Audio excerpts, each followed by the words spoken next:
welcome. So onto sports-led regeneration, fascinating subject. Sports stadiums have to do a lot more than they used to these days. It was interesting to read only last week that the Spurs are doing this fantastic new stadium, but it's running about 3 to 4 months late because it can't get enough electricians to come and finish it. I think that's maybe affecting a lot of construction projects at the moment. But we've got Wembley behind us at the moment, and maybe if you could each introduce yourselves first, I think probably would be a good start. Paula. Hello, I'm Paula Carney from WYG Planning, a private planning consultant, and indeed we've been working on Wembley as the planning consultant to Quintain since 2002. When we started working on Wembley, it was allocated for 50 units, and it was a swathe of car parking for stadia with nothing else going on. And as you can see behind us, and if you've been to Wembley Park, you'll see it's very different now. Hi there, I'm Alan Sendorek. I work at QPR, about 200 yards down the road from here. We have got the third smallest stadium in the Championship with very small amount of non-match day use, which means we're not really a sustainable business whilst we're in our current home, and we're surrounded by residential on all 3 sides and then a main road on the 4th. So we are looking for a new stadium site. We're hoping to stay in the north of Hammersmith and Fulham, where we are now. It's very, very challenging because obviously land values and finding sites that are large enough, but we're currently looking at a site about half a mile that way over the A40. But yeah. Morning, everyone. My name's Tarquin McDonald, Chief Executive, Bath Rugby. Among other things, we're currently in the process of working with Grimshaw, with Ben and his team, on a redevelopment of our stadium. At the moment, we lose about £1 million a year. We operate temporary stands, which cost us about £1 million a year. So there's an economic driver. We've made the choice not to develop out of town. For sporting success, we believe we need to be in the heart of our community, but we're also in the heart of a World Heritage City. So some unique challenges that we're currently dealing with. Yeah, hi, as Tarquin said, I'm Ben Heath from Grimshaw Architects. We're working with Tarquin, resolving those unique challenges. My background, I've led a number of sports projects, the Stadium for Bath now, but working at Wimbledon across a number of projects, and Carrow Racecourse and Lord's Grandstand. Wonderful, thank you. Paula, perhaps we could just start with you, because we've got this picture of Wembley Park regeneration. I mean, people say a lot about housing, but the stadium's got to do a lot more than that. Can you just explain that it's more, stadiums do more than just produce housing to pay for the stadium these days, in what you're doing? Yes, I think it's about the fundamentals of any redevelopment around a stadium is about placemaking, and I think, just picking up what's been said there, I think they are the heart of a community. They bring people to places. I think it is challenging, and I'd be interested in hearing some of the views of the operators here about the challenges that they face as clubs. It's not about all the time people just turning up once every 2 weeks to watch a match. There's huge revenue streams that have to be created. The redevelopments around stadia can afford many clubs and stadia opportunities to have different revenue streams which can carry them forward and protect them into the future.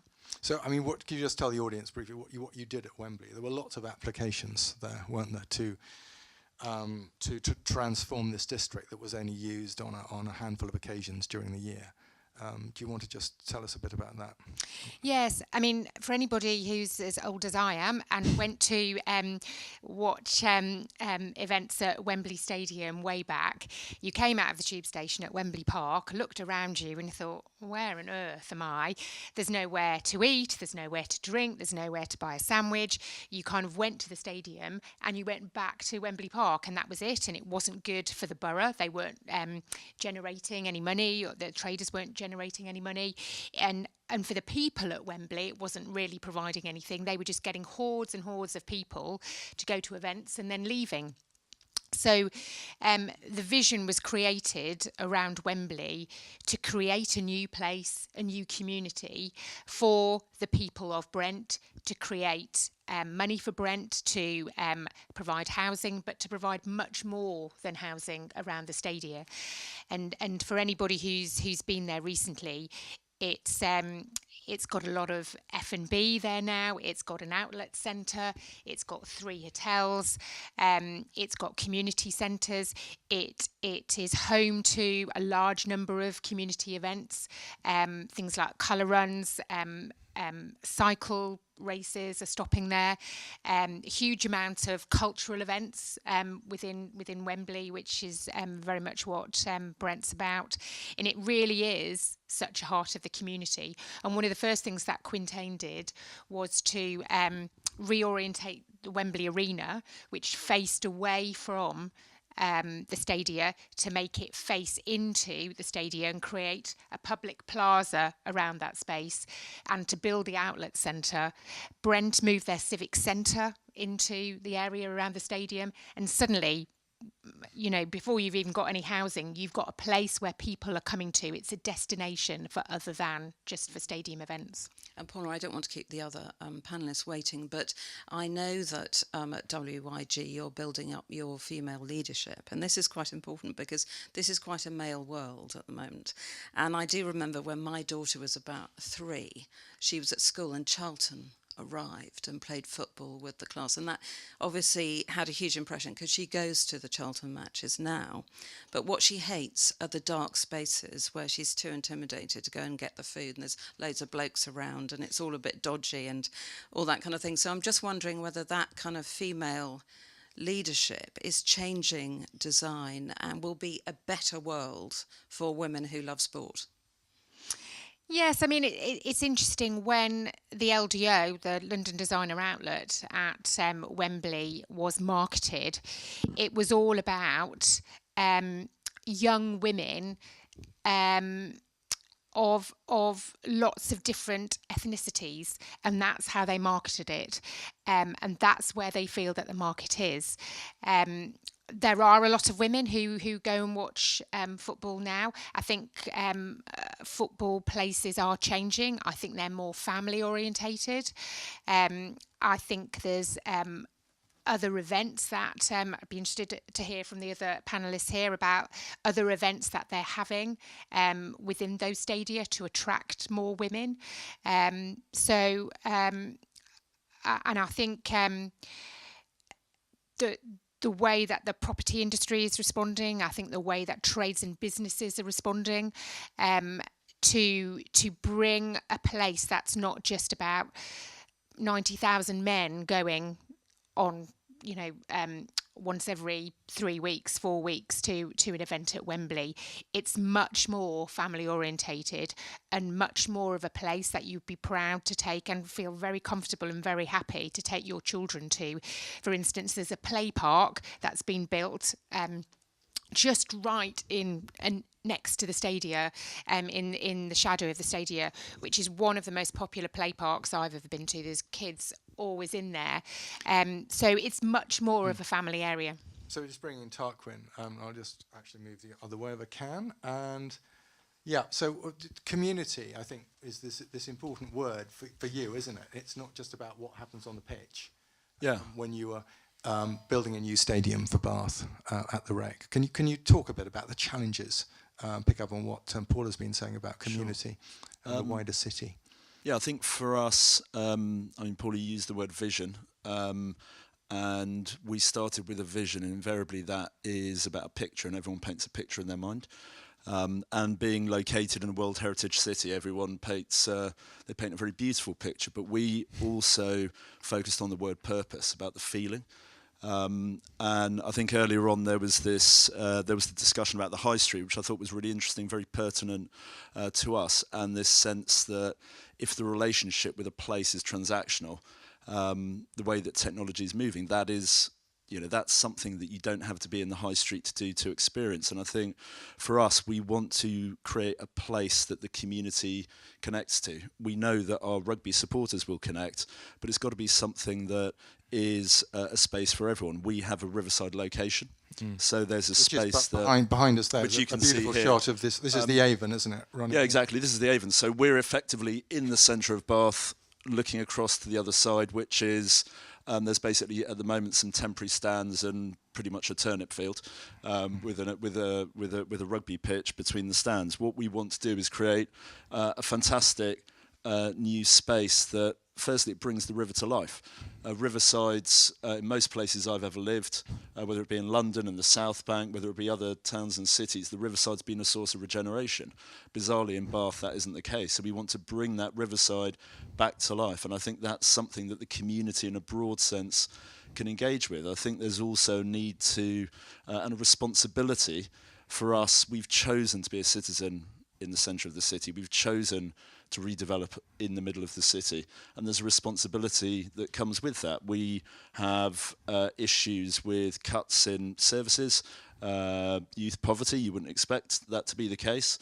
So as we make decisions about the design, it does need to have an economy that works, but there needs to be that sense of responsibility. How can we align what we do with local needs? And some of the decisions we've made about the spaces we create are, it's not purely a profit motive. It's also about the opportunity to engage with kids, for example, who struggle in mainstream education. So there's a broad range of ways in which, if we want to be part of the city and the community, that has to be reflected in the design choices that we make. And Ben, can you enlarge on that a bit as an architect, as to what you're doing architecturally to bring something to the community who may not be rugby supporters? They may be, but they may prefer football, or they don't like sport at all. Yeah, so in terms of other uses beyond the sporting intent of the arena, I do think there is a big problem across a lot of stadia projects that they're almost solely focused on that interior sporting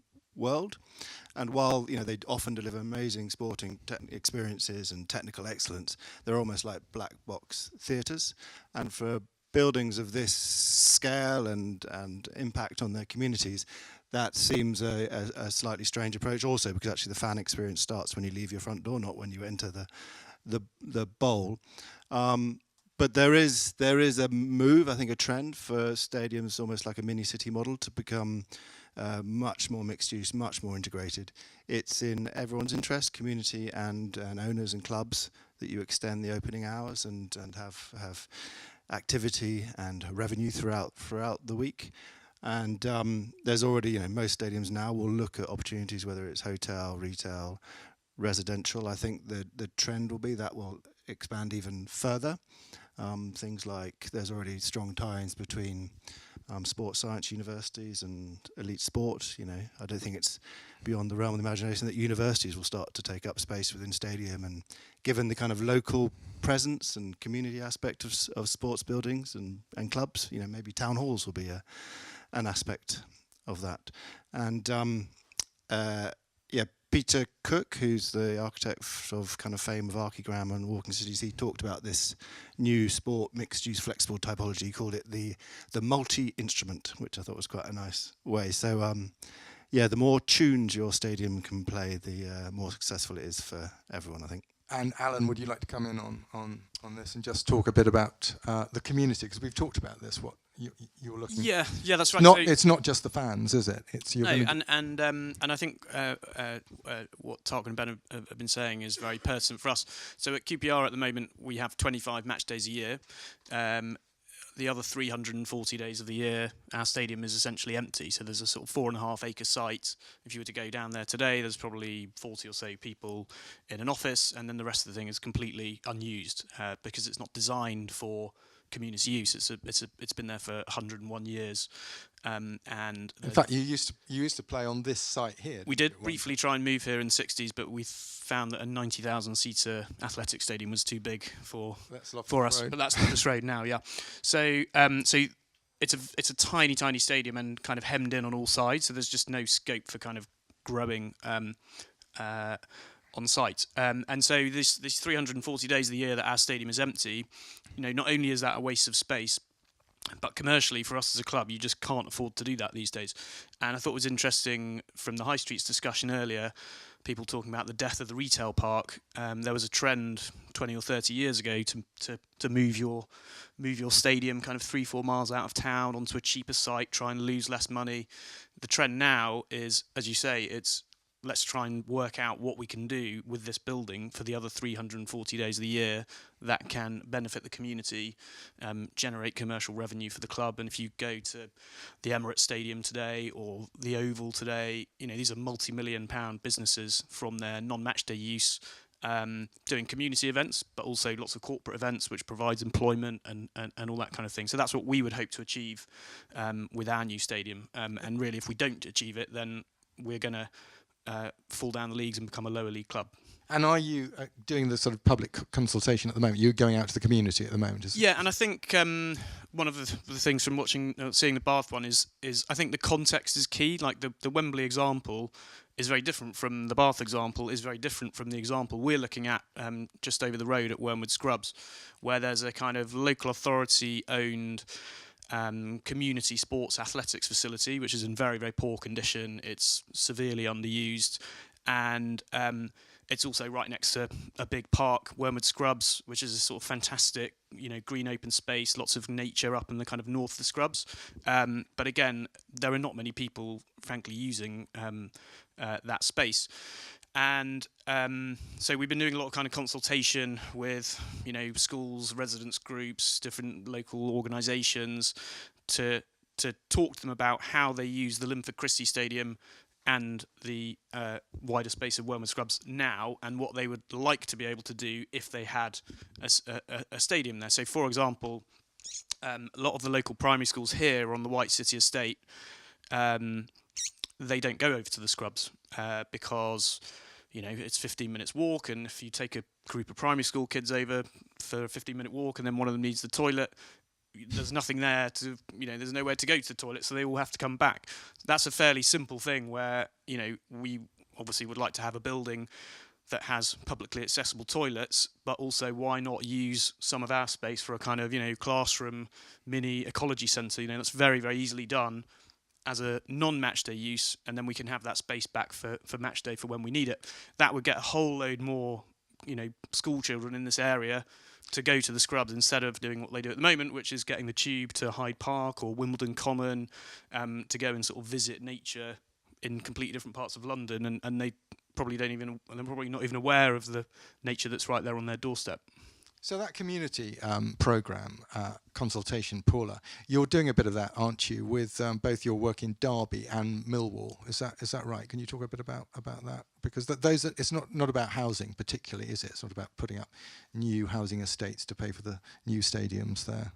No, and I agree. Every site is different, as with any development opportunity right across the UK. It's the site's specific circumstances, the borough circumstances, the area that they're located in, what the community want, what's needed through planning, and what the district want.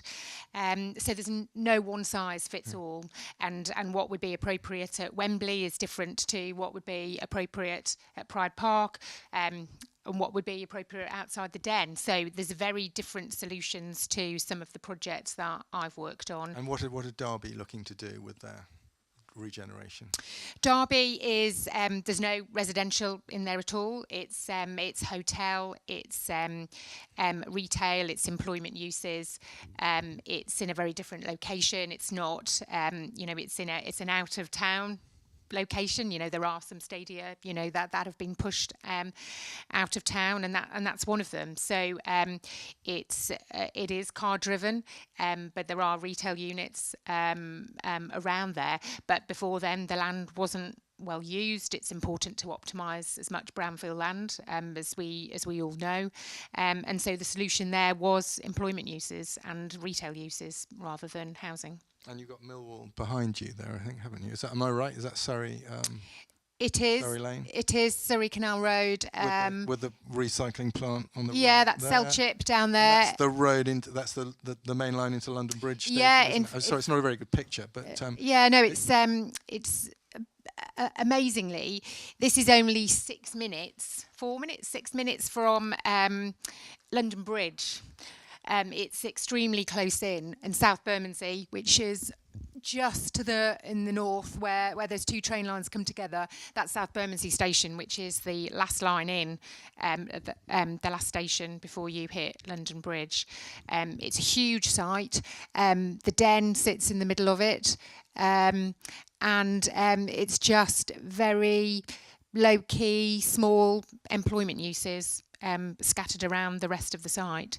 So it's been allocated as a strategic site by the London Borough of Lewisham for mixed uses, and it's residential led to be able to get the development appraisal figures to work, but there is a significant amount of sporting facilities on there. It's seen very much as a sporting village. Millwall already do a lot of work in the local community with their Lions Centre, which is on site to the north of the stadium at the moment. So building on that, the idea is to bring a lot more sport centres and communities into one big sports complex, and then to have hotels and employment uses around there and the housing.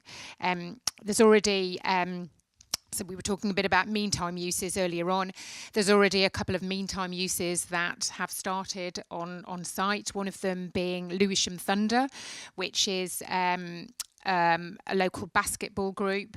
They bring disadvantaged kids in, give them something to do, build a real sense of community and purpose in that area, and they're on site already and building that up to move to larger premises.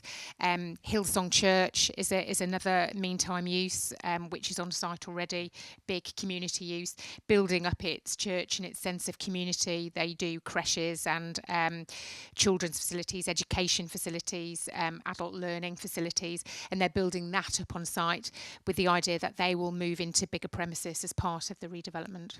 Paula, can you say a bit about heritage, and maybe Ben can come in, because it's a fantastic project, Ben, for you to have, but are there usually impassioned arguments when heritage, thinking about Bath, are involved? Is it nice to have heritage? Does it help planning and design, or is it a complete nightmare? I think it can work two different ways, really. If the heritage assets, either on site or surrounding, can assist that project and provide a destination in themselves and a great character around, they can help, and I'd be interested in Ben's thoughts. But they can equally be difficult. Wembley, for instance, it was the area of the old Empire exhibition, and the Empire Stadium, which was the old Wembley Stadium, was part of that Empire exhibition. There was a lot of the old palaces buildings, which were other parts of the Empire exhibition, around all the Wembley Park site, one of which was the Palace of Arts and one of which was the Palace of Industry, which were huge, big concrete structures on one side of Olympic Way. In order to realise the redevelopment opportunity at Wembley Park, those buildings were restricting the potential of what Wembley could be and what they could provide for the local community. So, in fact, the Palace of Industry was delisted as part of those regeneration proposals and visions in order to realise the redevelopment potential that's on site. So, in that scenario, that heritage asset was a restriction to redevelopment. The rest of you three, people get very impassioned about their football ground or and what's going to happen to their city. Are you enjoying it, Ben? Yeah, so Bath is obviously not only heritage but UNESCO World Heritage Site, and there's lots of talk about bad development leading to the loss of UNESCO status, and there's so much consultation with stakeholders, whether it's Historic England, Bath Preservation Trust, local communities who are rightly very defensive of their heritage environment. However, it's very easy to kind of come at these projects as they're challenging, they're difficult, but actually they're amazing, unique opportunities. And the risk, I think, in these environments is that everyone, the planners, the designers, the client, take the easy, safe option, and not only do you end up with kind of a pastiche form of architecture, which fills no one with joy, but you end up with thinking small and missing big opportunities for regeneration and change. So I think you need the attitude from everyone to come to it. While the rest of you wants that, I'll just go downstairs and just here to see if anyone wants to ask some questions a minute. Yeah, I'll add to that from personal experience, because I've worked out over the last 5-6 years, I've spent about 6,000 hours on various elements of this project. But I think that the thing that's been really important for us, and the lesson for us, is people, and I'm speaking particularly about Bath and our experience, people don't happen to live there, they've chosen to live there, and they all feel a unique sense of ownership. And for us to go and impose a development on them and their city, for us to go and tell them what we're going to do, which, if I'm honest, we probably did do in the past, is just doomed to fail. And so I think the lesson for us was, well, actually, let's flip this round, and let's firstly listen, extensive consultation, but let's see this as an opportunity that, in order to achieve what we want to achieve, we have to create something exceptional. And we started to use this filter of, rather than being something that is imposed, that is fighting the constraints of World Heritage status, we want to make a contribution, something that contributes to the World Heritage status. And my experience of the various stakeholders and planners and so on was, in previous incarnations, they were, the sense was they were trying to find reasons to say no. But the approach that we've taken and working with Grimshaw, they're actually trying to find reasons to say yes. They recognise that we're respecting the city, we want to contribute to it, and ultimately, even the most cold-hearted of planning officers, apologies to any planning people make decisions on emotional grounds. I've sat there where we're negotiating with quasi-empirical views, analysis, and the rest of it. People fundamentally, they like it or they don't. And it's very hard to dislike something that you've been part of creating. If we involve everyone in that discussion from the start, and there's a little piece of a sense of ownership, people feel an emotional connection. And I don't know, I very much hope and I believe we'll get to the right outcome, but the tone of the dialogue we're having is fundamentally shifted from where it was in the past, and I think that's a great thing for us, hopefully. That's great. Yeah, well, I completely agree with that. I mean, on the nostalgia point, I think you're exactly right. Our fans are very attached to our stadium. I'm a fan of 25, 30 years, and I'm very attached to it. There's been lots of happy memories in amongst some of the less good ones. I think in our case, I don't want to discourage anyone from coming to Loftus Road, but the facilities now, as stadiums improve all the time and have done, particularly over the last 30 years since Hillsborough and the Taylor report, and our stadium really hasn't. Although the matchday experience is tolerable for people like me who've been going for a long time, it really is a huge barrier for us to grow our fan base, which is what we ultimately need to do to survive. So actually, I think for our fans, it's very well established that we have to move from Loftus Road, and they're very supportive. Well, they're very supportive of moving to the Linford Christie Stadium. So the two, I think, conditions they really have are staying quite close to this area, and secondly, obviously, the matchday experience, retaining, the characteristics of Loftus Road. So if we can get those two things right, they're very, very supportive. And indeed, they're, starting to get really involved in a kind of campaign to the council to say, this is probably our last chance to stay in the borough and to stay in this kind of neighbourhood. So we really want it to happen. Okay, we've got about 7 minutes left. So any questions? Oliver. Oliver Goodinge. I'm an Arsenal season ticket holder, so I'm a great fan of the Emirates, and I'm absolutely devastated the Spurs stadium has been delayed. But I travel around the country and I go to lots and lots of football stadiums, and indeed across Europe as well. And I have to say, I love Newcastle, Norwich, Wolves, all the inner city stadiums. I hate Sunderland, Stoke, and the ones that have moved out. And I was very interested to hear you mention that the trend is not to move out. I mean, I think what they've done at Anfield is fantastic about using the existing structures. And I just, Ben particularly, but others, I'd be interested to hear your comments about where the trend of football stadia is going in terms of, and going back to the discussion we had earlier, how that relates to the high street and the inner city.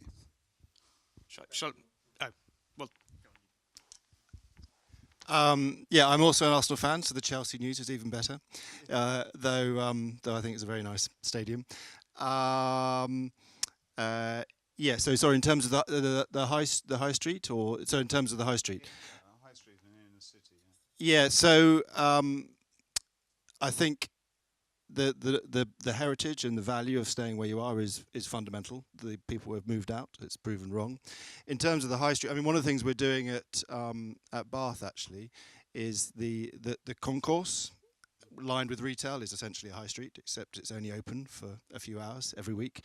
So one of the things we're looking at there is actually treating that more as a flexible kind of marketplace, kind of a mini Spitalfield, and that then opens up onto in our case is the river frontage, but essentially the public realm, such that it can the stadium is open and active and offering a retail, either a kind of flexible retail offer or actually supporting kind of events and festivals within the public environment. So I think there's real opportunities in terms of that for stadiums to open up their concourses and their interstitial space and their existing retail to the wider public realm.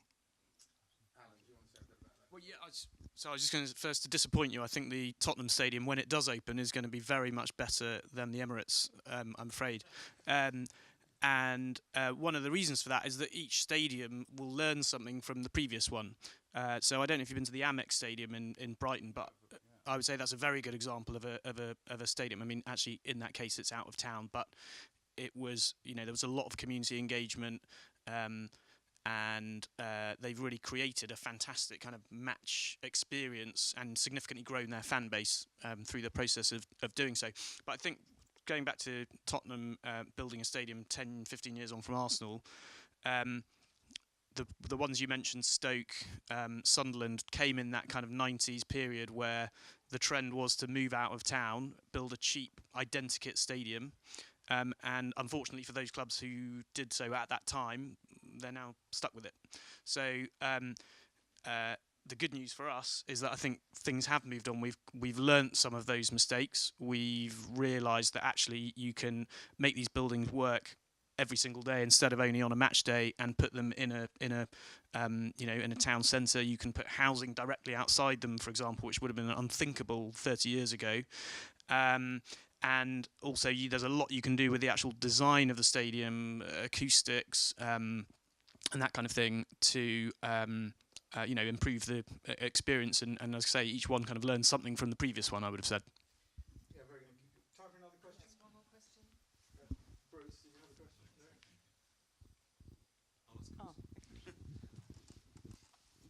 Can you talk to us something about accessibility? So transport and transport links to new stadia, and how you see those working best, whether it's car parking, rail stations, that kind of thing. For any particular... I mean, we're looking at a stadium development at the moment and trying to encourage a new railway station close by the new stadium, instead of car parking. But we're battling the football club at the moment slightly about the number of car parking, which they wanted. I can't even remember what it's 10,000 spaces. Or something. Right. Yeah. So I mean, I suppose just speaking from our point of view in London.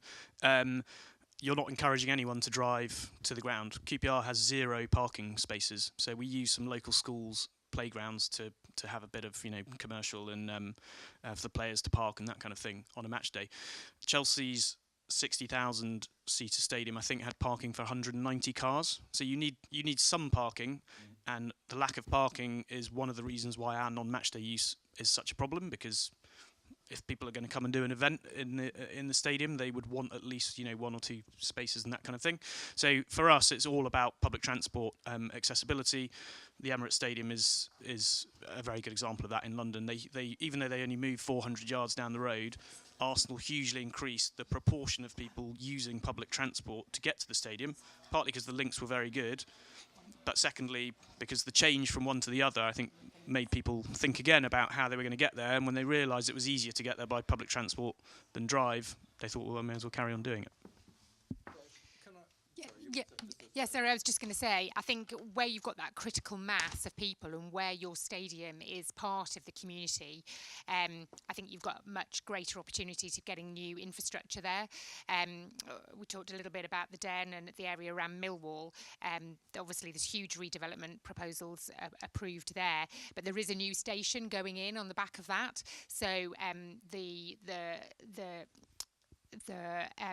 destination that's created by the stadia and by all the development around is creating a business case for a new overground station, Surrey Canal Station, which it's passively in there already. So maybe that's a good point to go from stations to stations. Yeah, absolutely. But before we do that, Alan, you've got 30 seconds to explain that beautiful photograph. Yeah, so this is the Gahanga Cricket Stadium in Rwanda, which is the first cricket stadium in Rwanda, which was part of a charitable effort which I was part of over the last 6 years. So cricket came to Rwanda after the genocide in '94, when lots of refugees returned home from kind of cricket-playing English-speaking nearby countries like Uganda and Kenya and Tanzania. And I went with a number of friends to on a kind of social action project a few years ago, and we met all these Rwandan cricketers, and they said, it's fantastic. There's all this enthusiasm, but there's no ground. There's nowhere. There's no kind of home for the game. So we resolved to build one, and it opened in October last year. And if anyone wants to go to Rwanda to play cricket with their club or organisation, they'll be very welcome to come and speak to me afterwards, and I'll let you know how to make it happen. Fantastic. Okay, great. So, round of applause for this panel. Thank you so much. Thank you very much.